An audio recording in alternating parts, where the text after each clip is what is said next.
Salut à tous et bienvenue dans la caverne. Dans 2 jours, c'est la sortie du jeu Suicide Squad et en fait, après avoir vu pas mal d'images de gameplay, j'ai eu envie de parler d'un jeu de loot dans lequel on incarnerait une bande de super-héros. Alors du coup, on va parler de Marvel's Avengers. Your differences are your greatest superpower. No matter how bad things get, you always come together. Aren't you gonna say the thing? What? Avengers Assemble. Marvel's Avengers, c'est un jeu qui est sorti le 14 août 2020 et c'est un looter. C'est-à-dire que c'est un jeu dans lequel vous allez devoir progresser en niveau pour pouvoir récupérer de l'équipement de plus en plus puissant pour ensuite tacler du contenu de plus en plus difficile, à l'instar de jeux comme Destiny, The Division ou Borderlands.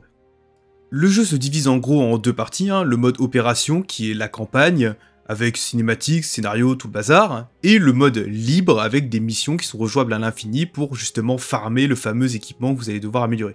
Et que dire sur le jeu? Alors déjà, le mode histoire est vraiment cool. On y incarne Kamala Khan qui, après avoir gagné un concours de fanfiction, va assister à une espèce de convention sur les Avengers qui s'appelle le A-Day, et qui se tient dans un héliporteur d'un tout nouveau genre, le Chimera. Et durant le A-Day, on va devoir parcourir la convention à la recherche de comics et surtout à la rencontre des Avengers, et en tant que giga fangirl des Avengers, Kamala elle a du mal à se contenir. Et honnêtement, j'aurais fait pareil si j'avais rencontré genre Thor. Mais après avoir fait le tour de l'exposition, on va se rendre sur le balcon VIP pour l'entrée en scène de Tarleton, un scientifique qui a découvert le terrigène, une source d'énergie qui alimente le Chimera et qui pourrait bien changer le... Ah, bon, my bad, Tony Stark fait son Tony Stark, et il faudra attendre pour l'exposition du scénario, tiens, et pour le discours de Tony d'ailleurs, puisque le Golden Gate commence à exploser. Et c'est l'occasion d'un petit tutoriel pour apprendre un peu les mécaniques de base du jeu en incarnant chacun des Avengers un à un. On finit par un combat assez facile contre Taskmaster, mais hélas tout ça faisait partie de son plan, même le fait de se faire torcher par le plus faible des Avengers alors que le mec a pour habitude de se taper contre des mecs comme genre Spider-Man. Et le Chimera vient s'effondrer dans la baie de San Francisco, tuant Captain America au passage, ce qui fait un peu chier d'ailleurs, parce que vraiment qu'un membre fondateur des Avengers et grand favori des fans meurt aussitôt dans le jeu, j'aurais bien aimé le jouer un peu plus longtemps. C'est bizarre surtout aussi que les devs lui aient fait toute une panoplie de coups et de coups spéciaux alors que tu le joues même pas 5 minutes dans la campagne. C'est vraiment dommage qu'il soit mort. Comment ça il est sur la Non, il est pas sur la jaquette du jeu. Comment ça il est sur l'écran principal? Non, je te jure, il est mort, il va pas du tout être en vie quelque part quand on aura fini la campagne.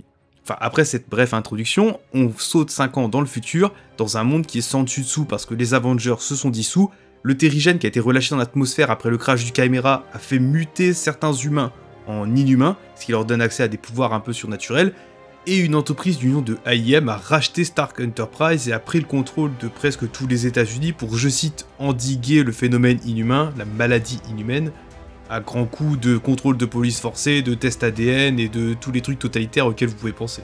On joue toujours Kamala Khan par contre, qui, après avoir trouvé le mot de passe de l'ordinateur de Tony Stark, va découvrir une série de révélations qui va la pousser à reformer les Avengers et à combattre AIM pour libérer les Inhumains. Alors, cette campagne est vraiment cool. Les persos sont ultra bien représentés, il y a des hommages vraiment cool à certaines des scènes les plus iconiques du comics, ne serait-ce que dans l'introduction finalement.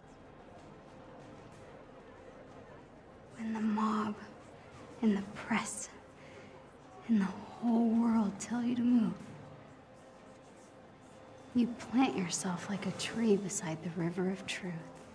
And you say no. You move. Le design de chaque Avengers, je le trouve très bon, même si à l'époque, il y en a beaucoup qui ont parlé d'Avengers de Wish, parce que tu comprends, c'est pas les mêmes têtes ni les mêmes designs que dans le film, alors du coup je râle, alors que dans le film c'est pas les mêmes designs que le comics, mais là je disais rien. Bref, moi perso j'aime beaucoup, j'aime aussi beaucoup le design de MODOK dans le jeu, parce que, prenez des notes le MCU, c'est comme ça qu'on fait un design de MODOK réaliste sans le rendre complètement kitsch et ridicule. Point bonus aussi, j'adore la campagne parce qu'en fait c'est comme ça que j'ai découvert le personnage de Miss Marvel. Et après ça, j'ai lu ses comics en solo et ses aventures chez les champions et chez les Avengers, et c'est vite devenu l'un de mes personnages préférés chez Marvel. Et j'ai du mal à pardonner au MCU d'avoir fait un casting qui est très bon, tout ça pour changer les pouvoirs du personnage, parce qu'à la base elle a à peu près ceux de Monsieur Fantastique, de pouvoir étirer et changer la forme de son corps, et là ils lui ont donné de la lumière dure. Je suis pas fan, même si finalement j'ai bien aimé la série, et j'en parlerai sûrement un jour parce que j'aime vraiment beaucoup le personnage, et même dans les comics elle a des moments vraiment cool et d'autres qui le sont un peu moins. Mais je pense que ce sera sûrement le premier épisode de ma chaîne que je ferai sur un comics, alors si vous voulez pas le rater, abonnez-vous. Bref, la campagne reste vraiment cool, même si certains la trouveront un poil cliché. Moi perso, j'aime bien ce qui se passe dedans, j'aime bien les idées qui sont prises en compte. Même s'il faut admettre que l'idée va jamais aller jusqu'au bout, parce que bah tu comprends, il faut mettre du farm de fin de jeu, donc on n'a pas le temps de mettre 2 ou 3 heures de campagne en plus pour vraiment creuser les relations entre ces Avengers qui se sont retrouvés séparés. Mais force est de constater quand même que Crystal Dynamics aime ces personnages et a vraiment une bonne idée de comment les écrire. Alors par contre dans la campagne on joue vraiment principalement Miss Marvel et Hulk qu'on va débloquer assez tôt, et on joue assez peu les autres Avengers, genre Thor qui apparaît qu'à la toute fin de l'histoire pour genre la dernière ou l'avant-dernière mission. Après je dis pas, hein, il y a aussi dans Infinity War où il arrive à la toute fin du film, hein. Mais en tout cas on est très limité dans les persos qu'on peut jouer pendant la campagne. Donc c'est seulement après avoir terminé la campagne principale que là vous allez pouvoir jouer l'Avengers de votre choix. Et on en a du choix, hein, parce que quand le jeu est sorti, il y avait 6 personnages jouables. Black Widow, Captain America, Iron Man, Hulk, Thor et évidemment Miss Marvel. Et avec les mises à jour, on a rajouté Kate Bishop, Hawkeye, Mighty Thor donc Jane Foster, le Soldat de l'Hiver et Black Panther. Alors je compte pas Spider-Man, parce que si les devs voulaient que je le compte et que je le joue, ils en auraient pas fait une exclusivité pour les joueurs PlayStation. Je déteste les exclus, je vais m'énerver donc je reste zen, mais c'est vraiment dans le gameplay de ces personnages que le jeu brille. Chaque personnage se contrôle d'une façon unique et qui lui est propre, et qui va du coup le rendre extrêmement fidèle à la version que vous auriez imaginé pouvoir jouer. Par exemple, Black Widow gagne des bonus si elle ne se fait pas toucher tout en infligeant des dégâts, parce qu'elle esquive beaucoup, elle est très fluide, et elle a en plus le bonus de pouvoir se rendre invisible. Iron Man, lui, va se concentrer sur des attaques à distance, avec les répulseurs, les lasers, les roquettes, donc un vrai arsenal. Black Panther, lui, peut encaisser les coups pour faire des décharges cinétiques. Hulk, bah, smash, parce que bon, tu vas récupérer des mecs pour taper sur d'autres mecs avec, hein, c'est purement Hulk. Thor et Mighty Thor sont peut-être un peu trop similaires à mon goût, parce qu'il y a juste leur ultime qui change, et... bon, c'est pas dingue. Par contre, tu peux immobiliser les mecs à terre en lâchant Mjolnir sur eux, et après tu leur mets des patates de forain alors qu'ils peuvent juste pas bouger parce qu'ils ne sont pas dignes de soulever Mjolnir, et ça c'est plutôt fun. Par contre, Hawkeye et Kate Bishop, qui pourraient être ultra similaires parce que c'est tous les deux des Hawkeye en fait qui se battent à l'arc, bah, ils sont complètement différents. Avec d'un côté Clint qui va se baser vraiment sur le combat à distance avec un système de surcharge qui commence à le faire viser automatiquement les têtes des ennemis, alors que Kate, elle, va se concentrer beaucoup sur des TP dans tous les sens et des contres et des trucs bien plus dynamiques. Et on prend un malin plaisir à découvrir chacun des gameplays de chaque personnage qui est très unique et qui vraiment lui correspond. Et en plus de ça, on a le système de niveau et d'arbre de compétences qui va venir peaufiner tout ça avec des spécialisations pour chacune de vos capacités, et surtout le fait que l'arbre est 100% débloquable. Vous ne regretterez pas d'avoir mis un point quelque part et de ne pas pouvoir le mettre autre part. Quand vous atteignez le niveau 50, vous avez toutes les compétences de votre personnage. Au-delà des compétences, le système de combat est assez fun, franchement, avec plein de combos possibles, hein, où on peut jongler les adversaires, on peut faire des gros dégâts. Même si vers la fin du jeu c'est un sacré bordel à l'écran, et là clairement vous allez juste bourrer les deux mêmes coups en boucle en espérant pas crever, vous serez loin d'un combo réfléchi. Mais chaque joueur va vraiment trouver son style de personnage. C'est super jouissif de descendre avec le Bifrost sur un ennemi, de tout défoncer en tant que Hulk, de monter dans la Hulkbuster pour casser des gueules. Non vraiment, quand vous jouez à ce jeu, vous êtes un Avengers. Genre là, je suis là, je joue Hulk, je suis Thor, je suis Iron Man. Et là j'ai une seule question, pourquoi je me fais autant chier? C'est dingue, passez la campagne, vous allez jouer, allez, 2-3 heures dans le endgame, et c'est foutu, on s'emmerde sec. Pourquoi? Peut-être parce qu'il n'y a qu'un seul type d'ennemi dans le jeu? What the fuck? Non, c'est dingue, on combat M dans la campagne. Soit, c'est logique, c'est eux les méchants, mais tu vas pas me dire qu'en 5 ans sans les Avengers, il n'y a pas une autre menace que AIM, genre, où est Hydra? Où sont les Chitauri? Ou je sais pas moi, pourquoi il n'y a pas une faction d'inhumains extrémistes un peu comme les mutants de Magneto? Pourquoi je dois taper en boucle ce même connard en cosplay de Helen Ripley là? Et dans les mêmes bâtiments en plus? Tu te balades, allez, 2 minutes à la surface par mission, avec les environnements qui commencent à varier un petit peu, c'est cool. Et c'est encore plus cool si genre tu voles, parce que vraiment tu te déplaces bien dans les environnements. Et au bout de 2 minutes... Arrêtez tout! Arrêtez de vous amuser!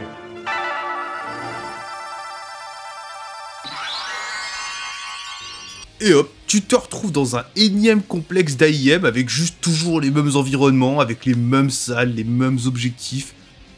Oh.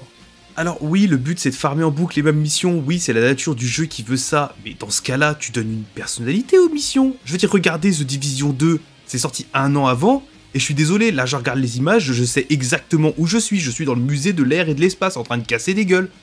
Non là c'est grave, il a fallu attendre l'arrivée de la région du Wakanda, le dernier DLC sorti, le 4ème, pour qu'on ait enfin une nouvelle faction d'ennemis, les mercenaires de Klaw. Bah, trop peu trop tard sans deck. Parce que oui, avoir différentes factions d'ennemis qui ont chacun leur approche du combat et qui forcent le joueur à s'adapter, bah c'est la base en fait. Genre dans Destiny 2, tu vas pas approcher de la même manière un groupe de cabales et leur tactique militaire ou un groupe de la ruche avec leur magie surpuissante. Et au-delà de la faible diversité d'ennemis, le système entier de missions est gaze. Parce que le problème de compartimenter les missions comme ça, sans monde extérieur à explorer, sans rien, bah c'est que ça encourage pas le joueur à se perdre dans un monde où il aurait des objectifs secondaires à faire. Parce que même sans monde ouvert, on va laisser The Division de côté, si on prend Borderlands ou Destiny, bah ils ont plusieurs cartes avec des objectifs multiples qui sont sur la carte à chaque fois. Et le joueur va se balader d'un point A à un point B pour aller faire les missions entre temps. Comme ça, bah, il peut se perdre à « Ah bah attends, je vais aller explorer là-bas, qu'est-ce qui se passe ?» Ici, non, t'appuies sur lancer mission, et à la fin de la mission, tu reviens au Queen Jet. Ce qui fait que franchement, c'est pas très fun, et en plus de ça, les missions sont pas longues. Genre 1 minute 30 pour faire une mission, c'est presque comme si j'avais mis plus de temps pour la charger que pour la finir. Et allez, dans certains secteurs d'activité, déjà les missions sont plus longues, et surtout il y a justement des objectifs secondaires. Mais qu'est-ce que je vais aller me faire chier à faire un détour de 5 minutes, juste pour aller taper le même ennemi que de toute façon je vais taper à la fin de la mission, il n'y a absolument aucun intérêt.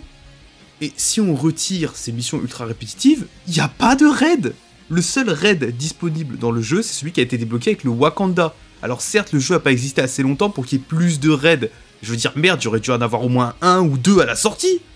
Parce que quand le raid du Wakanda il sort, bah, le jeu il a déjà un pied dans la tombe, et à juste titre, hein, parce que franchement, qui a envie de passer des dizaines, voire des centaines d'heures sur un jeu ultra répétitif, bourré de bugs, et avec un matchmaking tellement capricieux que personne l'utilise, à tel point que les devs ont ajouté un bonus d'XP sur le bouton de partie rapide pour encourager les joueurs à enfin jouer en multi. C'est vraiment pas fou, et en plus franchement quand ton jeu est chiant comme ça, tu te tires pas une balle dans le pied, en faisant un pass de combat par personnage, what the fuck? Non mais c'est une blague! Et ils ont sorti 40 000 skins que personne n'a acheté parce que personne ne jouait, et pourtant les skins sont cool! Parce qu'ils sont tous basés sur des apparences super emblématiques des personnages, comme par exemple Hawkeye, qui a l'apparence qu'il a dans My Life as a Weapon, qui est considéré comme l'une des meilleures histoires de Hawkeye, ou la tristement célèbre armure Ultimate d'Iron Man. Oh, par le dégradé d'Odin, celle-là je m'y ferai jamais!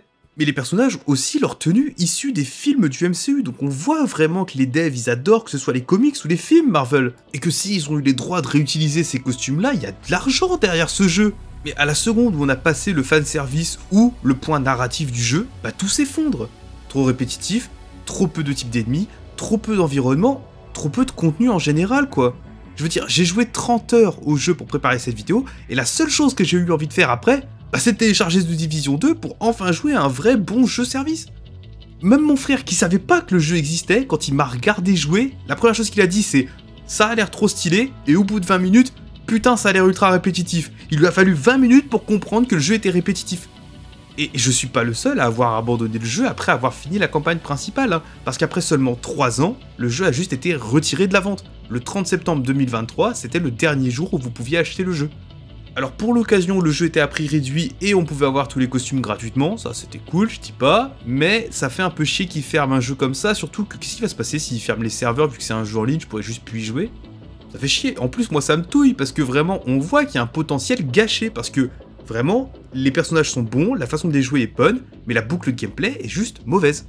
Alors forcément, quand on a joué à autant de jeux que moi, bah, on voit arriver les flops comme ça, hein, on les voit de loin même, hein, parce que là on n'est pas sur un jeu comme Gollum où ça saute aux yeux que ça va être de la merde, hein. Là c'est long de voir que les problèmes arrivent, et honnêtement, dans la plupart des cas, au moment où vous comprenez que le jeu est pas pour vous, bah, vous aurez déjà mis plus d'heures pour finir l'histoire du jeu que vous auriez mis pour finir l'histoire d'autres AAA. Et cette erreur-là, d'ailleurs, c'est peut-être pour ça que les gens taillent autant Suicide Squad alors que le jeu est même pas sorti en fait, hein. C'est parce qu'on a peur de se rendre compte que trop tard, que si le jeu est censé nous occuper pendant plus d'une centaine d'heures, mais qu'il est fun que pendant 20, bah finalement le jeu sera raté. Alors je dis pas peut-être que le jeu sera bien, parce que derrière il y a quand même Rocksteady, hein, les gars qui nous ont filé les Batman Arkham. Donc sûrement que le scénar sera au moins sympathique, et surtout vu que le système de combat dans Batman Arkham était vraiment cool, bah alors... pourquoi là ils ont pas fait un système de combat cool? Pourquoi tous les membres de la Suicide Squad utilisent des flingues? Alors je peux comprendre que Harley Quinn et Deadshot ils utilisent des flingues, c'est un peu tout leur truc, tu vois. Et pourquoi Captain Boomerang? Ils sont où les boomerangs de Captain Boomerang? Et pourquoi King Shark qui se bat avec un minigun au lieu de juste casser des gueules? C'est ça qui trigger hein, sur les images qu'on a eues de Suicide Squad, hein, parce que je dis pas, le jeu sera peut-être bien, franchement je juge jamais un jeu avant qu'il soit sorti, mais ça a l'air d'être un manque. Et Marvel's Avengers, même si le jeu a flop, hein, faut admettre qu'ils avaient réussi à faire des personnages qui étaient ultra fidèles à ce qui devait être. Chaque personnage se jouait comme t'imagines que tu pourrais jouer à un jeu Hulk, à un jeu Iron Man, à un jeu Black Widow. Bon alors pour Suicide Squad, au moins, sur niveau gameplay, boucle de gameplay, ils ont compris que faire un monde ouvert à explorer, c'est quand même vachement cool. En plus, ils font une grosse emphase sur le mouvement et j'adore les jeux dans lesquels t'as des bons mouvements. Mais j'ai l'impression qu'aucun de ces développeurs arrive à faire le bon truc. Parce que même si on a des jeux solo avec des super-héros super cool, comme les Spider-Man qui vraiment arrêtent pas de nous prouver qu'on peut faire des bons jeux de super-héros, bah là j'ai peur que Suicide Squad, même s'il a compris qu'il faut encourager les joueurs à passer du temps dans le monde qu'il crée en mettant plein d'objectifs secondaires et en mettant un monde ouvert qui t'oblige à te rendre d'un point A à un point B pour te distraire, et bah à la fin, dans ces missions, justement, il faut qu'il y ait un peu de variété d'ennemis ou même d'objectifs, hein, parce que sinon, le jeu restera monotone, parce que c'est quelque chose qui est inhérent à ce type de jeu. Après, évidemment, moi je vous encourage à faire votre avis par vous-même, hein, et surtout ne croyez pas, ne lisez pas ce que vous voyez sur Twitter ou sur n'importe quel réseau social, vos goûts ne regardent que vous, si vous aimez le jeu, c'est votre choix, si vous le détestez, laissez ceux qui aiment aimer le jeu, parce que c'est pas notre problème. Mais si vous êtes comme moi et que vous êtes déçu parce que le jeu a un concept ultra cool mais que son exécution est juste très frustrante, bah avant de cracher sur les développeurs, rappelez-vous que faire un jeu c'est extrêmement difficile et que personne n'est plus déçu par un mauvais jeu que ceux qui ont travaillé dessus. En attendant, une chose est sûre, c'est que j'attends vraiment ce Suicide Squad au tournant et que même si Marvel's Avengers n'a pas réussi à devenir le grand jeu qu'il essayait d'être, ça reste quand même un jeu qui est fun. Et le problème c'est que maintenant, pour se le procurer et pour comprendre ce que je viens de dire par vous-même, vous allez en chier, hein. Peut-être si vous trouvez des clés en ligne, vous allez peut-être pouvoir jouer au jeu, mais en attendant, maintenant, c'est un peu trop tard. Et je suis peut-être presque un peu déçu quand même que Crystal Dynamics ait abandonné ce concept, parce que finalement, du coup, Marvel's Avengers, maintenant, bah, ça restera plus jamais que ça, un jeu qui avait une très bonne idée de base, et qui finalement n'a pas réussi à aller jusqu'à la fin de ses idées. Voilà, c'est tout pour cette semaine, j'espère que l'émission vous a plu. Si c'est le cas, lâchez un pouce bleu, abonnez-vous à la chaîne pour pas rater les prochaines émissions, et surtout, parlez de l'émission autour de vous. La semaine prochaine, je finis enfin la trilogie Retour vers le futur, et la semaine d'après, vu qu'on arrive vers la Saint-Valentin, j'ai préparé un petit jeu qui est vraiment cool à faire à deux. Je vais parler de It Takes Two, un jeu de coopération qui avait été élu meilleur jeu de l'année 2021, et croyez-moi, j'ai jamais vu un titre aussi mérité de ma vie. Vous allez voir, c'est vraiment un jeu incroyable. En attendant, je vous donne du coup rendez-vous la semaine prochaine. Portez-vous bien, passez une très bonne journée, et je retourne fouiller ma caverne.